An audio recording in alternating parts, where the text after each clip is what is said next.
Hello student of class third. अब आप अपने साइंस का लेसन 7 पढ़ेंगे। ओके, लेसन 7 मौसम। क्या नाम बच्चों? मौसम। मौसम क्या होता है?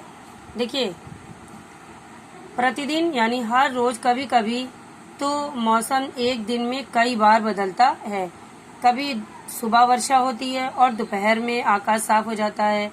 कभी सुबह धूप निकलती है तो दोपहर होते ही आकाश में काले बादल छा जाते हैं। कभी कुछ शांत होता है मौसम, कभी एक पत्ता भी नहीं हिलता दिखाई देता है और कभी तेज हवाएं चलने लगती हैं, है ना बच्चों। तो देखिए, वायुमंडल की इन बदलती दशाओं को ही मौसम कहते हैं। ठीक है ना। जैसे आजकल भी आप देखते होंगे, कभी अचानक बारिश होने लगती है, कभी धूप निकल आती है, कभी गर्मी होती है और कभी तेज हवाएं चलने लगती हैं। तो जो ये वायुमंडल की मतलब हमारे वातावरण की बदलती हुई दशाएं हैं, इसे को हम मौसम कहते हैं। अब देखिए, मौसम को प्रभावित करने वाले कारक कौन कौन से हैं। मौसम में बदलाव लाने के लिए प्रमुख 4 कारक होते हैं। पहला वायु, सूर्य, बादल और वर्षा। ठीक है, इन्हीं कारकों के आधार पर मौसम ठंडा या गर्म होता है। पहला देखिए वायु। वायु क्या है?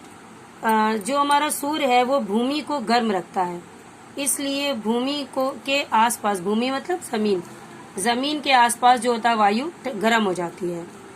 और गर्म वायु जब ऊपर उठती है तो इस खाली स्थान को भरने के लिए मतलब इस खाली जगह यानी कि जब वो फिर से देखिए, सूर्य जो होता है वो जमीन को गर्म रखता है और जमीन जब गर्म होती है तो इसके आसपास की हवा भी गर्म हो जाती है। अब जब गर्म वायु ऊपर उठती है तो ये खाली जगह को भरने के लिए समुद्र से जमीन की ओर कुछ ठंडी हवा बहने लगती है और जो ये हवा बहती है इसको हम पवन कहते हैं। ठीक है, और इसे मंद पवन कहते हैं जब ये धीमे धीमे चलती है, और जब ये अधिक तेज चलती है तो इसे हम आंधी कहते हैं। ठीक, अब देखिए सूर्य की ऊष्मा से दिन जो होता है वो गर्म हो जाता है। सूर्य निकलने से पहले मौसम ठंडा और सुहावना होता है। दोपहर के समय सूर्य निकल आता है तो सर के ऊपर हो जाता है, इसलिए मौसम गर्म हो जाता है।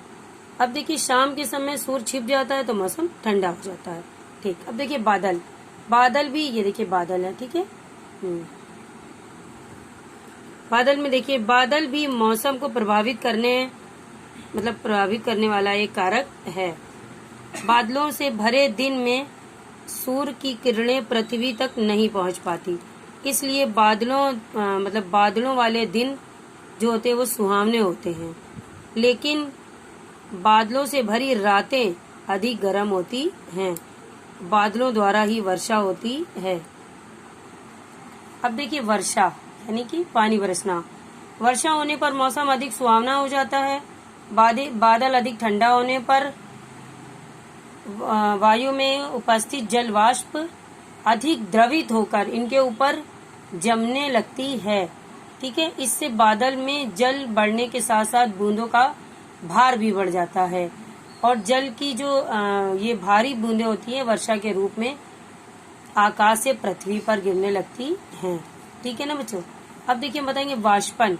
वाष्पन वह क्रिया है जिसमें कोई द्रव वाष्प में बदल जाता है। जैसे कि सूर्य की गर्मी के कारण नदी, झील, तालाब आदि का जल जो है वो जल वाष्प में बदलता रहता है। ठीक है, जल वाष्प के बाद देखिए संघनन। वाष्प के जल में बदलने की क्रिया संघनन कहलाती है।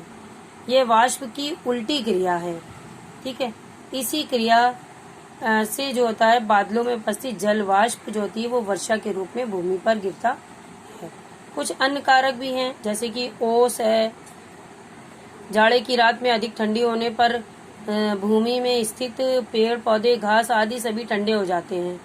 जब वायु इन ठंडी वस्तुओं के संपर्क में आती है तो वायु जो होती है यानी हवा में स्थित जलवाष्प द्रव रूप में धारण कर लेती है और पेड़ पौधों पर, घास आदि पर जल की छोटी छोटी बूंदों के रूप में दिखाई देती है। जल की ये बूंदें जो होती है ये ओस कहलाती है। ठीक है ना बच्चों। अब ये कोहरा। अधिक ठंड होने पर वायु में स्थित जलवाष्प द्रवित होकर धूल और धुएं के कणों पर बूंदें बन जाती हैं। ये जल की जो बूंदें होती हैं, छोटी छोटी बूंदें होती हैं, इस प्रकार भूमि के निकट यानी पास में बादल सा बन जाता है, जिसे हम कोहरा कहते हैं। ठीक है बच्चों, ये कोहरा है। ठीक है, आप देख रहे हैं ना, ये कोहरा है, और ये जो बूंदे मतलब इसमें जम गई हैं, इसे हम ओस कहते हैं। ठीक है, कभी कभी क्या होता है कि लगातार कई दिनों तक छाया ही रहता है, तो कोहरे में क्या होता है, हमें अनेक दूर दूर की चीजें दिखाई नहीं देती हैं, जिससे दुर्घटना हो सकती है। पाला, जब रात के में तापमान में अधिक गिरावट के कारण वायु में स्थित जलवाष्प भूमि अथवा पौधों पर बर्फ के रूप में जम जाती है, तो उसे हम पाला कहते हैं। पाला से जो होता है वो मौसम अधिक ठंडा हो जाता है और इससे फसलों को नुकसान होता है। अब देखिए हिमपात जाड़े के मौसम में पर्वतीय क्षेत्रों में अचानक ठंड बढ़ने के कारण वायुमंडल की ऊपरी परत ठंडी हो जाती है ना। इस परत की जो जलवाष्प संघनित होकर वायुमंडल में हिम यानी बर्फ के रूप में बदल जाती है और धीरे धीरे इसका वर्षा के रूप में गिरने लगती है। इसी को हम हिमपात कहते हैं। अब देखिए ओला, जब जल की बूंदें बहुत ठंडी वायु के संपर्क में आ जाती हैं तो बर्फ के टुकड़ों में बदल जाती है। ये बर्फ के गोले जो होते हैं, टुकड़े, ये ओले कहलाते हैं। ठीक है ना बच्चों, और ये लेसन आपने पढ़ा। अब हम इसकी एक्सरसाइज करेंगे। एक्सरसाइज में देखिए बच्चों, ये खाली जगह है।